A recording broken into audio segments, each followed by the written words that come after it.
Yeah, and we sort of have developed from that point. That sort of screen surfing idea stayed, but then we had like different venues around town, and this has obviously been stopped this year. So we've got up to 7 venues, including the old cinema and that.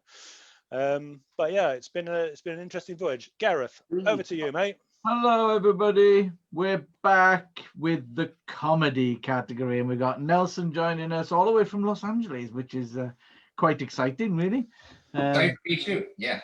Good to have you, Nelson. And Francis has decided to stay on because he loves the movies so much that he wants to. I do indeed. Yep. So good stuff. Thank you for staying on, Francis. And yeah, we'll crack on. So we've got 3 films again that we're going to watch, and the order is going to be Morgan Sadler, Lost Socks, Nelson, you're second up with your Conspiracy Party, and then Jason Gregg, Close Until Further Notice, which is actually another lockdown film. Can I just say no relation? No relation, no. We have been joking, Marcus's cousin, but no relation. No. There's a few of us. Back to that nepotism. So yeah, so I tell you what then, Marcus, do you want to tell us a bit about Morgan Sadler, because he unfortunately isn't here? Yeah, just down the road from you, to be honest, Francis. She's from Deal in Kent. Okay. And so yeah, down your neck of the woods. She's a BA Honours animator from London University of Creative Arts. And I think, looking at the artwork that I've seen from her, she's actually mostly influenced by anime, sort of Eastern Japanese influences. But I like this film. It's essentially a take on the lost sock that everyone has every time they do anything in the laundry. So yeah, let's watch it. Yeah. So I'm going to mute everybody, and then we'll watch the film, and then we'll come back and have a chat. So here we go.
Nice one. I thought that was very good. I enjoyed that. Yeah, good. Different. Yeah. Different. It makes you think, and it's. I like the way the sock didn't actually want to be found. You saw it squinting as it threw itself over a waterfall. You know, Yeah. stream. Yeah. You're muted, Marcus. Sorry, I was just sidetracked by Chris Clark from the next film, no, the film after next, wanting to get into Zoom. Are you on Facebook? On the Facebook feed? Yeah. Yeah, he's just IM. Can you IM him the details? Sorry about yeah. I like that film. I thought it was because it sort of addressed one of those things that no one ever talks about, the fact that my sock drawer has only got one of every sock I ever bought. You know, I give them to a one-legged charity down the road because I think we should probably start some charity to unpick those damn things and make new ones out of them. Yeah, views. What do you think, Nelson? My favorite thing about this is it's an animated film that could only be animated. I love anything that's specific to its medium, and it has a really nice use of kind of landscape and all that. I love there's a detail where the hills kind of look like the texture of shirts in the background. Yeah, nice and detail. then the tide pods and all the details, but it has this kind of whimsy to it that's very specific to animation that I particularly like, and feels I kind of envy that because I'm not an animator myself, where it's like, oh, I have this very fantastical idea of like a laundry land. Let's make a short on that and not have to gather an army to do it. Yeah, quite. Yeah. We were seeing that during the animation thing. You know, it's funny because we get a lot of animations entered because you don't have all those production problems, you know, and because you don't have the location seeking and all the rest of it and the equipment and all that. So we do get a lot of animations, but it was quite funny because what one of the animators said, oh yeah, they asked me to do this project and basically they give me 7 months. And I was like, well, that ain't gonna happen. That was going to be really hard to push to. And I was thinking, yeah, people don't realize how much work goes into it. Yeah. You know? Yeah. It's just as much work. I wouldn't diminish that. I think it's just a much more, it's like you alone with your tools in your hands. And yeah. I mean, I liked it. I thought it was great. And I thought it took you on that journey that none of us really think about. We always go, where's that sock? And then when you can't find it, you move on to another pair of socks. But that just takes you on the whole journey of where that sock could have or might have been. So I thought it was great. Yeah. It's obviously some sort of mad dream, I suppose. But I guess you liked it, Francis, because of the cameo role your fly played at the beginning. Do you know what? I thought that. I thought, there's my fly. There's definitely a theme to this, isn't there? We were just saying on the art category with Francis's film, there was an impromptu cameo role from a blue bottle, which was flying around the and added quite a lot to the piece, but it was fortuitous more than anything. But yeah, he's appeared in a couple. He's appeared in a couple. I wish I could have claimed the creative credit for that fly, but unfortunately, I weren't quick enough. I love the one thing that's and I bet you talked about this with the animation panel, but you can't have a good animated movie unless you have good sound and good sound effects. And that's sort of the magician's left hand, I feel like, with these. Right, very much so. Marcus, can you send that link to? I have done, yeah. Yeah, you've done it, right? Okay, great. Because I can't see the conversations and stuff. So. No, it's all right. I've IM'd him. So okay, right. We should get him trying to get in soon enough. So, okay, so well, shall we move on to? I think he's. We'll give him a minute to join in, and then we'll move on to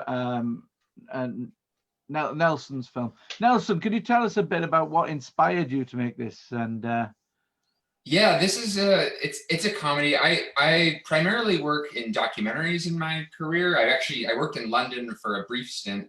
So I love England and all that. But this film just came out of a lot of great conversations with my friends and a lot of funny ideas and just laughing about what if we hosted we sometimes laugh about some of the kind of crazy conspiracy theories that are out there. Yeah. And some of my friends are more into it than others, and some of my friends think it's kind of annoying that we have all these or that we think about these ideas, and it's a little bit tongue in cheek. And I wanted to kind of ask the question of what if there was a party where that was the theme of the party is let's talk about all these conspiracies that nobody else is allowed to talk about, and it was just a group of my friends and I laughing about that, and then it evolved into something with a little more kind of narrative to it, and that's all I'll say going in.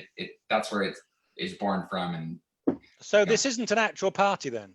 You're saying this was a setup? Are you? Oh no, it's a documentary. I have to say, my business partner Mick, if you're watching Mick, but my business partner Mick is big into the conspiracy. He says they're not conspiracy theories; they're conspiracy facts. So, so he's big into them. So he should enjoy this. And I have to say that I thought I had some pretty wild ideas, but the world we live in, even a year or two since this idea was born, I feel like the conspiracy meter has gone way, way over it. We'll never recover. We'll never recover. I think it's hilarious that some of the stories coming out and some of the stuff that Mick comes out, and I just go, oh gosh. Yeah. And I'm the same. I used to be like, oh, interesting, and now I'm more like, oh man, what kind of world did we live in? But for me, with your film, I'm no spoilers, but I love the twist. For me, cool. I love the twist. I thought that was just genius. So should we watch it? I mean, who was it we were waiting for? Sorry, Marcus. Chris is from the next film. After this. The film after this, right? Yeah. Okay, so what we'll do is we'll have a watch of this, and if he comes while we're watching, then I'll just message him in the waiting room. So right, let's mute everybody, and then.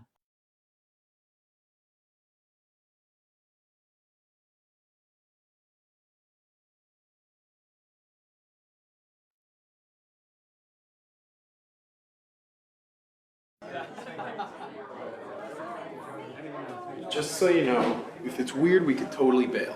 I'm sure it'll be fine. All right. Okay. I'm excited. I love parties.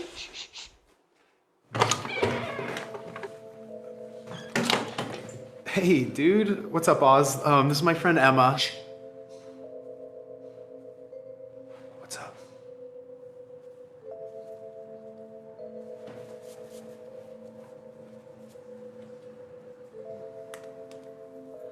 Oh, hello. So glad you could make it to the book club. What are you talking about, dude? Isn't this a party? Of course. We are so excited to discuss the book we're reading. I'm sorry, is this not a party? What's happening? We love reading The Lord of the Rings. The Two Towers. Good enough. Signal-proof bag. Can't be too careful.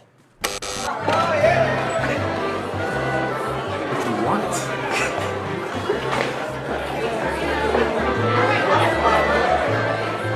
Look at them again, and I'm just like, what is this? Was he in the Illuminati? I think he started the Illuminati. No, Oh he my wasn't. God. He wasn't.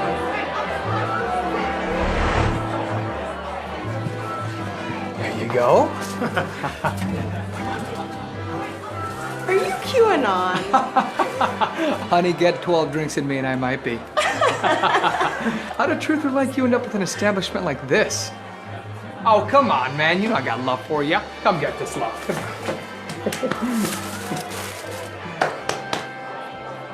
Now, you take this, and you come with me. I just know you've got some ideas to share. Open up.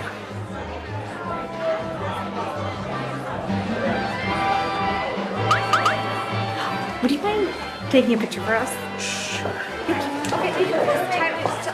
Oh my gosh. All right, you guys. We're on the moon. Landing. Okay. Landing. Okay. Yeah. Everybody good? All right, thank you. Okay. Okay, ready? 1, 2, 3. Soundstage. 'Cause I got all the telltale signs of a hopeless romantic and I can't keep it down my... Now, we play it in reverse. Don't forget, Walmart is a military base. Don't forget, Walmart is a military base. Don't forget, Walmart is a military base. Don't forget, Walmart is a military base. Dude, quit it! 5G, man, 5G! Okay, Bzz, okay. bzz, bzz. You know, tinfoil blocking radiation is actually a myth. Myth? Stan. Dude, yes, total stan. What's a stand? Stan's Ozzy's total cog in the system, tick tick in the grandfather clock roommate. Utterly boring, walking automaton, total sheep. The only reason this party's happening is because he isn't here. Stan is the equivalent of the crushed paper napkin on the bottom of your front car seat mat. No, that actually happened. It really happened. Well, maybe it didn't happen if this is a simulation. Right. Hey, you. What's up? You drinking the Kool-Aid yet? Not yet. I think I need a little more proof before I start to believe. I think it's like 40%. Okay, everyone, it's time for what I've gathered you all here for. My latest compilation of evidence. As we all know, the Earth is flat, like the sky is blue. It always has been. And a circular brownie of Earth goes deep beneath our feet. An ideal home for lizard people. Oh my god. They are masters of deception, highly motivated, and they possess a sense of interior design second to none. With humankind rapidly growing, they knew they needed to control us. But how? Oil. Is it not obvious? The old dino wine, baby. Perfectly aged petroleum. Delicious. They hid all of this from us, putting wool over our eyes to make sure that we don't dig deep. Because if you don't dig deep, You stay asleep. the plot thickens. Ronald Reagan falls flat. The moon landing, shot by Kubrick, a half lizard. Today, a handful of them live among us, influencing our media, our elections, American Idol results. Amazon Prime. Yes, everything that we hold dear. But the craziest part is that no one knows about it. Okay, I'm sorry. I'm skeptical too, but lizard people coming from underground is science fiction. All right, I mean, didn't David Icke write this? He's correct. Thank you. Everybody knows the lizard people came from outer space. NASA? NASA? Oh, you've got to be kidding. Dude, you can't make those bold statements without research. Research? Your theory has more holes in it than a chemtrail airplane. Are you serious? All right, okay. Everything connects. Let's You didn't tell me it was real. You didn't tell me it was fake. Whack job. What happened? I thought we were supposed to have fun. We are supposed to have fun, but I'm trying. Someone's at the door. I thought this party was secret. How are they getting in? Must be the feds. We need a high coming. They're coming. Come here.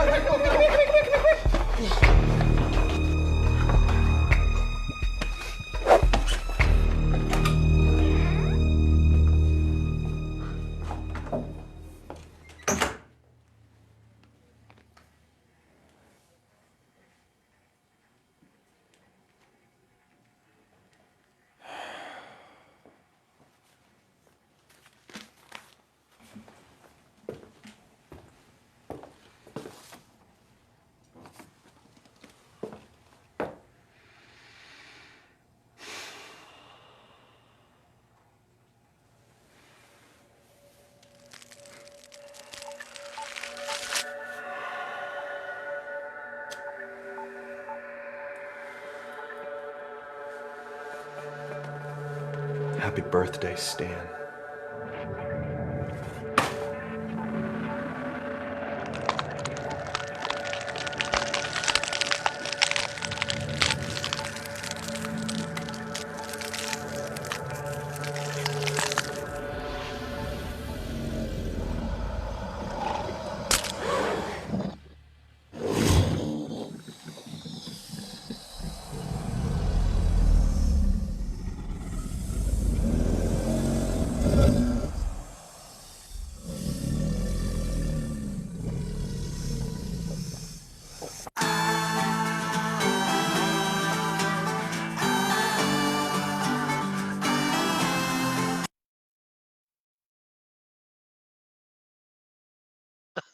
Oh, that was great. That was great.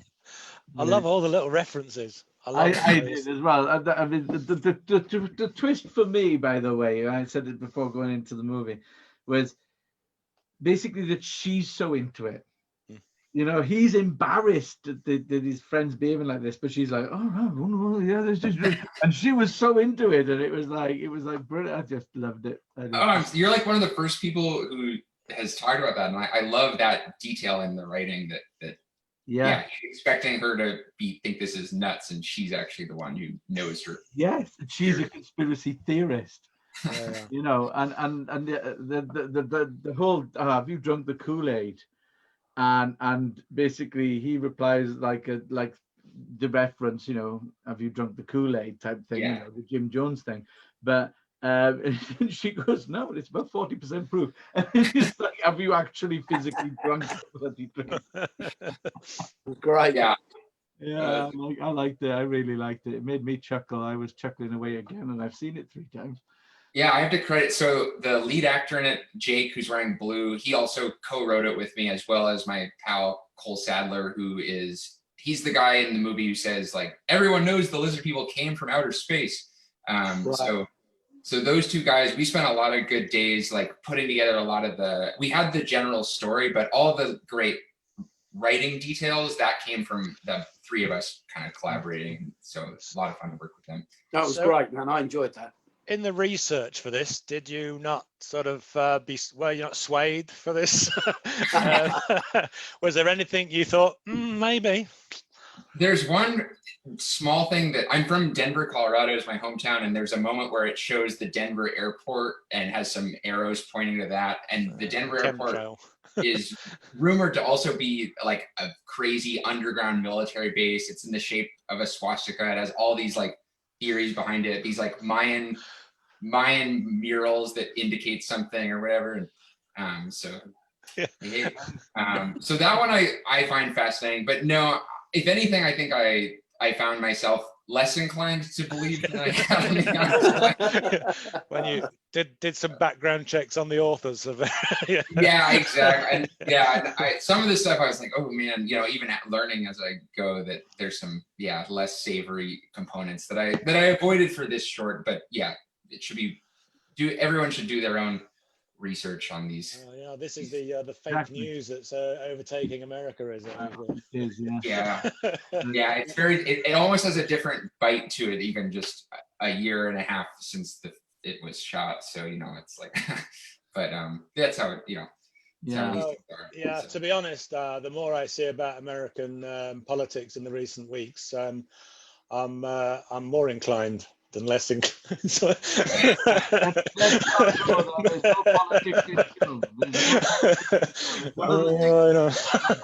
on about is that there's no politics in film. Israel and Iran. We get Israel and Iran because there's no politics. Right? We've had this conversation. I'm going to cut you off, Marcus, because I've broken one of the rules. Right, go and talk.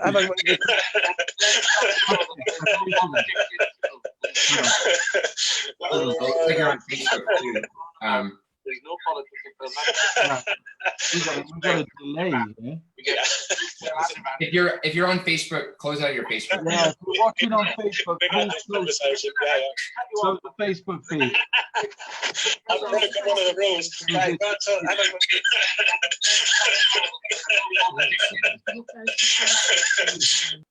Right, I've had to mute. There we go.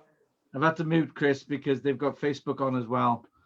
So we need them to turn that off. Roger, hi. Chris, hi. We're just talking about Nelson's film, Conspiracy Party, and we just had a watch of it while you guys were joining us. And we're having a chat about it. What did you think of it, Francis? Yeah, I liked it. I thought it was great. I liked. I mean, to be honest, yeah, just different surprises. The one for me obviously was where he was embarrassed about taking her to the party, and then she just knew everything. You know, she just knew everything. And I like the whole sort of like you know, about the lizard people coming from under the earth, and then you know your co-writer jumps in and says no. And you think, right, and I didn't even get it. And he says they came from the sky, right? So it's just from one conspiracy to the next, because that's what it's all about, isn't it? For every answer, there's another answer of the conspiracy, so it gets deeper. And everyone, I really enjoyed it. I thought it was great, man. I love the details. Yeah. Thank you. And yeah, even within the conspiracy community, there's a lot of dissonance.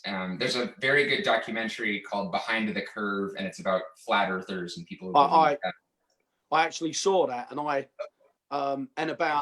watched that, and then a few days after watching that, I was just walking along the seafront where we live with my wife, who was just going to a bar, and I had a NASA t-shirt on.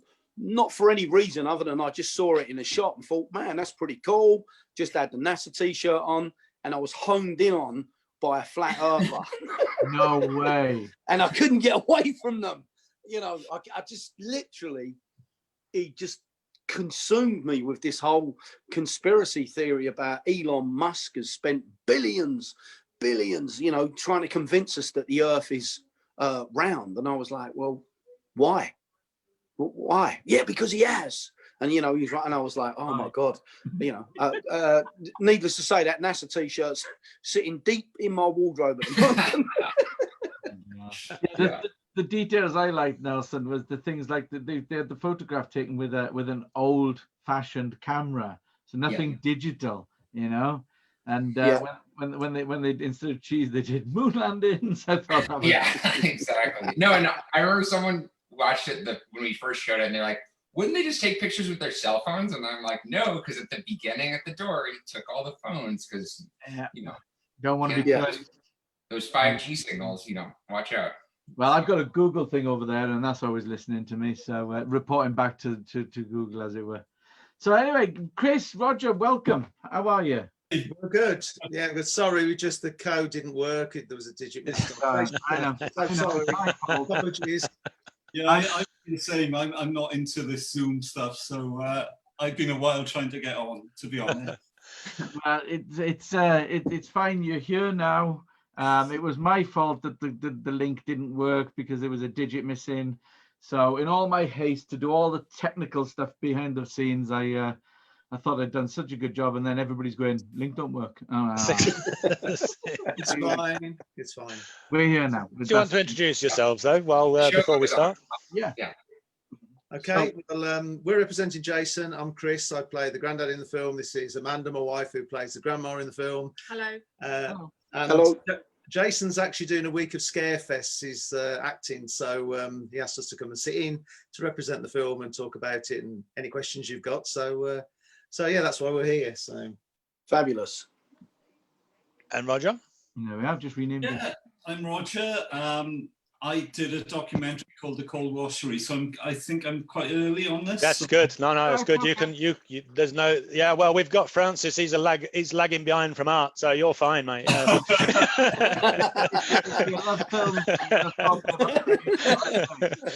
Let's, all are welcome to the conversation. So. South Wales Valleys. We're all in lockdown at the moment, so yeah. So, I can tell you now, Roger. It's nice to see people. So I can tell you now, Roger. Anybody from God's country is welcome.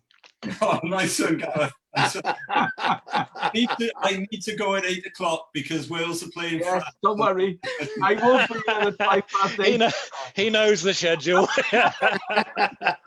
Who do you think planned the schedule, Roger? The end of this is going to be cheers, bye. See you next year. Yeah. Chris, I didn't recognise you without your makeup, Amanda. To be honest, I thought. do you want to tell us about the film? Okay, it was done very early on in lockdown. Jason had written the script for the BBC Interconnected competition. It got through to, I think, the final 8%, and then it went no further. So Jason decided he'd do it himself. So he sent out a social media call, asked for some actors on through Facebook, etc. And it's basically about a family. It looks at 2 grandchildren and their grandparents. And it's really about the views, I suppose, at the time when we first went into all that lockdown, all the things that were circulating around, the fears, the things that people were worried about, not just in the young people, but also in their represented by the grandparents. And it is a comedy, but also there's a lot of serious stuff in there as well. So yeah, it's fair to say, isn't it? In terms of it's made with no budget, and we've obviously never met the other actors or Jason.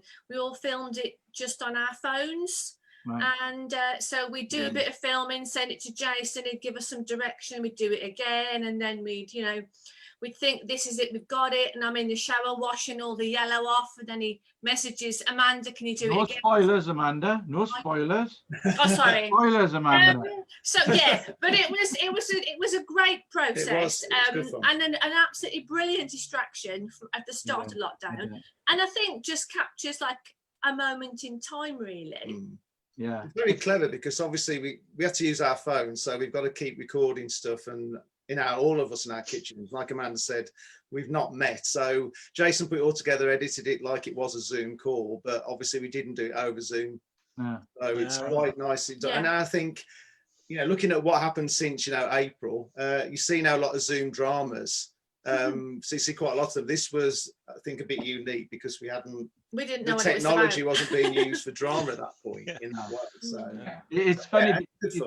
Francis's film was filmed lockdown film as well, and that was people all sent through footage to him, and then he edited that, and then in the art category, if you've had a chance to watch it, it's very good.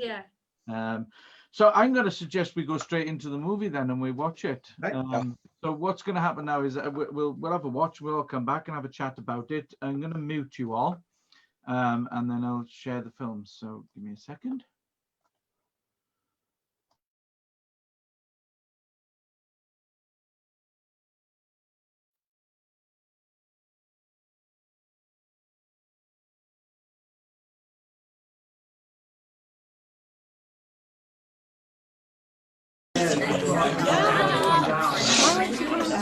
See what he's here about.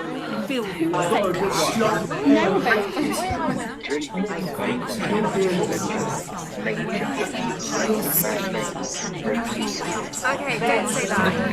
You sound the whole pretty much for the whole time. Nothing safe. Well, I feel like I need to try and enjoy it. Stay home, okay?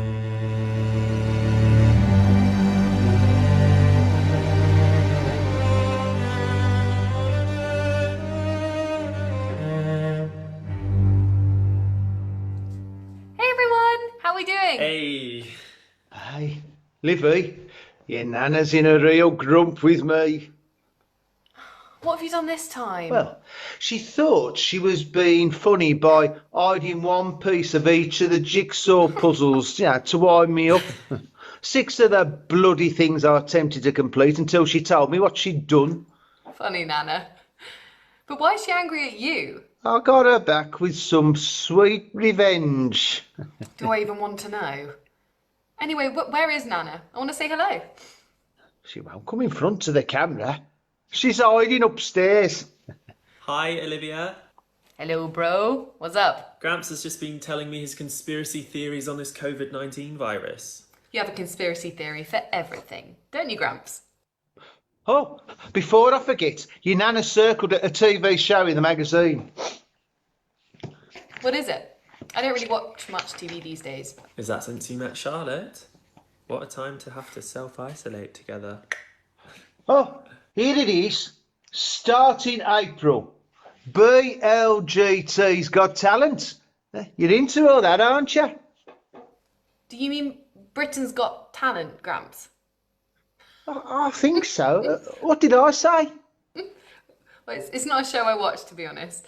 Nana said you were into all that GLGBT stuff. If you're referring to LGBT, that's a very different thing. Is it? So where is Charlotte? And how have the first weeks of isolation been with her? Testing is my answer to that. Lines of tape have begun to appear throughout the apartment, with clearly labelled boundaries for us both. She's frowning at me now as we speak. Has she got a face?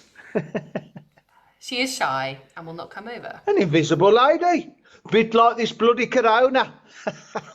You're not implying that the virus has an actual gender, are you, Gramps? Hey, Euro 2020 cancelled. No going out down the pub. Do you want me to go on? A group of women got together and created this just to get back at us blokes. Hang on. Just a moment before Liv arrived, you were telling me that the world leaders had created it. Well, why would our world leaders create something like this? I've been watching Boris on the news and he's just as scared as the rest of us. And he actually got infected with it. Oh, okay. Let me enlighten your young and closed little minds. I found this on the internet a few days ago.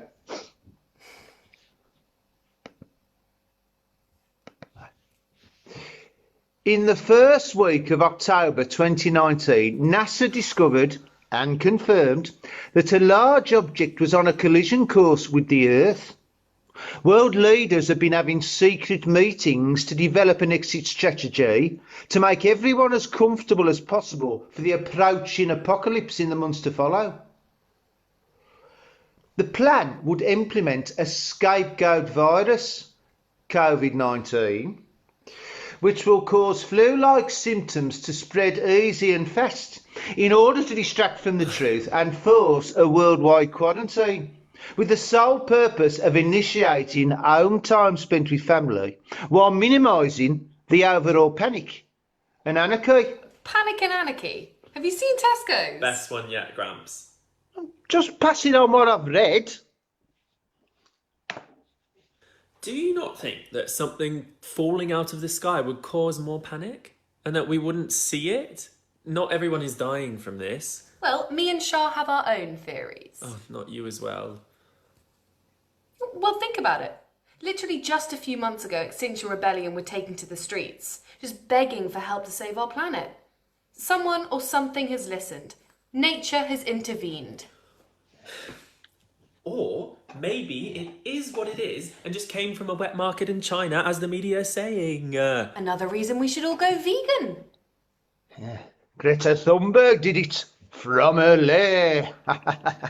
Funny. That's Gramps. what your Nana thinks. Put Nana on, will you? I want to see Nana! her face. Oh, I can hear her banging about upstairs. I'll try and convince her to come down. Why won't she come on the chat, Gramps? Oh, I got her good. This, it's a classic.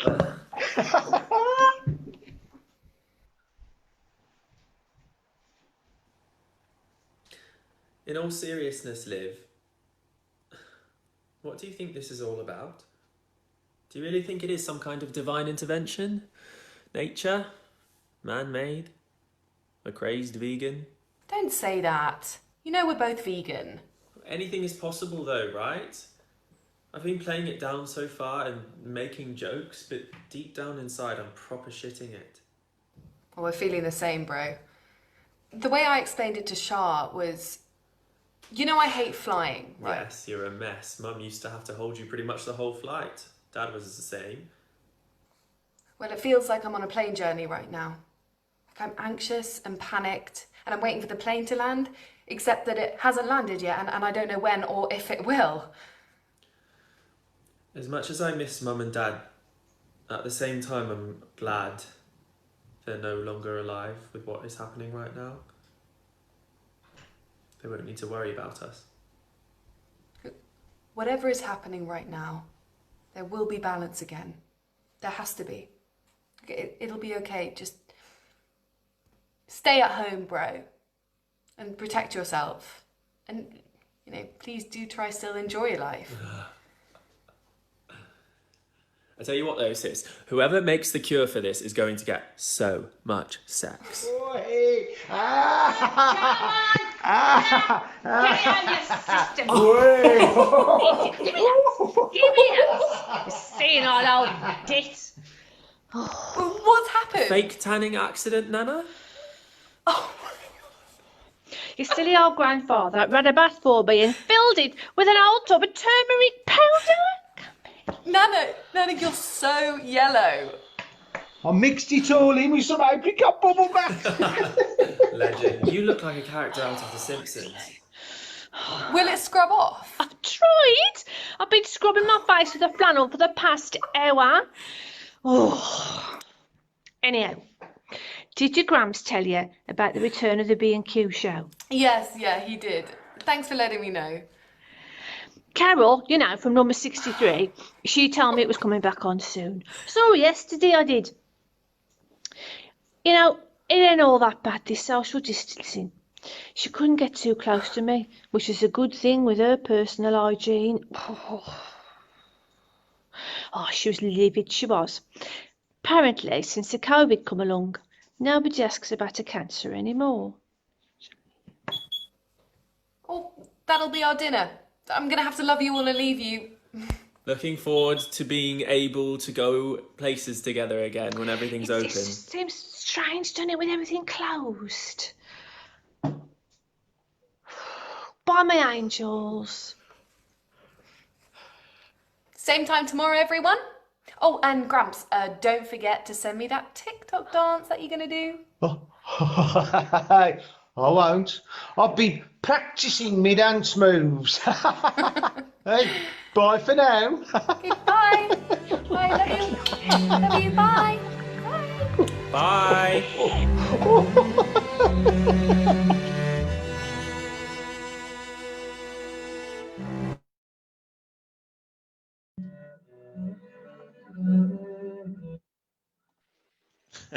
Wonderful. Amazingly, following on from the previous film, basically we got a conspiracy theory. Yeah. Several more shoehorned into the program. And like, whoa. You have your own category of film blocks here, the conspiracy block. Yeah, you know, category of its own. So I got to ask Amanda, how long did it take to get the yellow off? Longer than it took to put it on, put it like that. All right. Discovering it in all sorts of places. I was going to say, going out with a bit of yellow behind you, yeah. And, the rest of Yeah. it. The thing was, to start with, I put some on and then have to keep sending pictures to Jason, to which he kept replying, no, darker, more. It's like, for God's sake, I'll be permanently yellow. A demanding director. It was. It was very demanding. Right, what did you guys make of that then? Did you enjoy that, Francis? Yeah, you're muted, mate. You're muted. Muted. There we go. Yeah, I thought it was great. I thought it was good. I really enjoyed it. I enjoyed the whole the way you captured the whole different concepts of everybody, and I liked. I liked it very much. And to think that you'd actually gone along the lines to shoot that on your cell phones and send it across and have it edited like a Zoom call. Brilliant. Wonderful. Yeah. Really good. Really good. Really good. Yeah. I thought it was quite a very British film, don't you? Yeah. I was the humour, this sort of contextual humour with twins with a bit of tragedy, a bit of gravitas, and the timing and the way it was constructed, so that you were sort of you had that small conversation between the brother and sister, the sort of seriousness of that, and kind of dug into the general feeling of everyone at the moment about, we can laugh about it, but actually a lot of people are quite scared of it. And the situation, and then comes the punchline, and it's even funnier because it's unexpected, and it comes on top of, it's sort of it's almost like relief from what was, and that's, I think that for me showcases what humor is for. I think it's if you know, if you can make light of something, then it's not as tragic as you think. And you know, sort of puts things into perspective a bit, doesn't it? Stopping themselves going stir crazy as well, you know, by winding each other up. And you know, Roger, what do you think about that? You're on mute, but you got anything to add? You're muted, mate.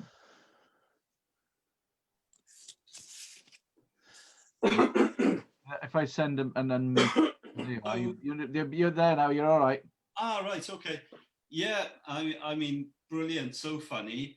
I think it's really nice in this terrible time that films can be made like this, because I think a year ago or a few years ago, we wouldn't have thought of doing this sort of thing on cell phones and sort of making it like a Zoom type thing. A word to Amanda. I play a lot of rugby. I'm quite old now, but I still play, unfortunately. Silly me. But when we played a game and we've had a few beers afterwards and we're coming back on the bus, your face reminded me of sometimes when a player falls asleep and they wake up and they are actually that colour. So that doesn't sound like I can understand when you said it takes ages to wash it off, because I've had that experience myself. So.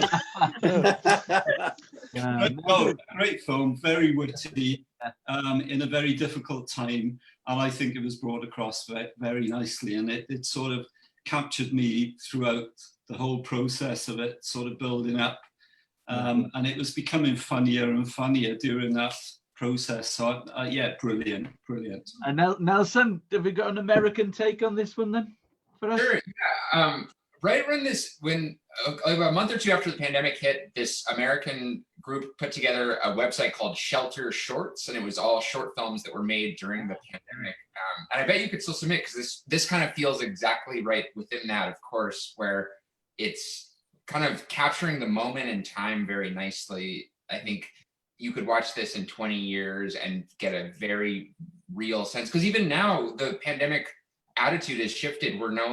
I don't feel like I'm like getting together with my family on Zoom and kind of be like, how are you doing? How are you doing? Everyone's kind of normalized it now, whereas the moment in time that you have here is when it's still this new unknown. It's kind of raw, yeah. And so I appreciate it as just like a time capsule, and you seeing it, months later. And then, Chris, I want to say your performance reminds me so much of Jim Broadbent, which is I'll take that compliment. Yeah. Just the mannerisms and the humor, the kind of like at the beginning when you think you're very clever for the LGBT thing, and there's some great humor. And I enjoyed that the gender difference with the my father's just like that. He'll just say that CDFG thing, and he just doesn't know all the acronyms. So let's have the results. Marcus, are you ready to give us the winner of the? No, do you know what? I'm not. Yeah, I am, but it's a shame, because I really enjoyed it. For the first time in many years, we've actually got 3 comedies that transcends borders, and there's everyone recognizes the sort of the different nuances in them, and I think it's a shame that one of them has to go away with the laurels, but there has to be a winner, and you can think all you like, but there's no conspiracy. But Nelson, the conspiracy party has won. Oh, brilliant! The category. Congratulations, Nelson. And it was close. Really? Yeah. That's a good sign. Yeah, it was good. It was really good. It's an honor. So, and glad to be part of it all. So brilliant. Brilliant. Well done, mate. Because Marcus is right. A lot of the time we get comedies that don't really translate well into English. They'll be from Spain, they'll be from Portugal and the rest of it. And I think the humor in English is completely different, and especially British humor as well. We get the American stuff over here in Britain, and we get the British stuff, obviously. And I think that the Americans still have to work on sarcasm. we do it so well. Can I just point out, Nelson, at that point, Gareth wasn't being sarcastic. No.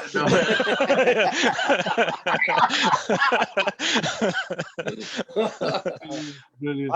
I do think that there was a time, I think it was the second festival, where we had a Spanish comedy where I walked into the room where it was being played. We had this sort of multiplex thing going on at the college, and I walked into the room and I saw there was an Asian family in there. There was a old couple in there. There were some young people in there with their young parents, and there were about 20 people in this room watching these comedies and watching this particular one, and they were all laughing.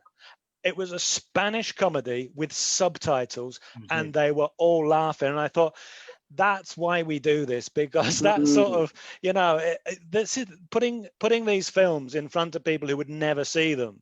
Yeah, I think it's a real honor for us. I'm always sort of taken aback by how many we have to sift through to sort the finalists out. And you've done well to get into the top 3. And Nelson, congratulations with the win. But say winners all, and I applaud. Congratulations. Yeah, thank you. So. Right, I'm going to wrap it up for this hour, because we've been doing each one as an hour video live on Facebook, because otherwise it's one long 8-hour video and the rest of it. But I'm going to wrap up now. So people on Facebook, we will be back in 5 and with the next category, which is documentary. Yeah, right, okay. Okay, everyone, thank you and well done. Well done.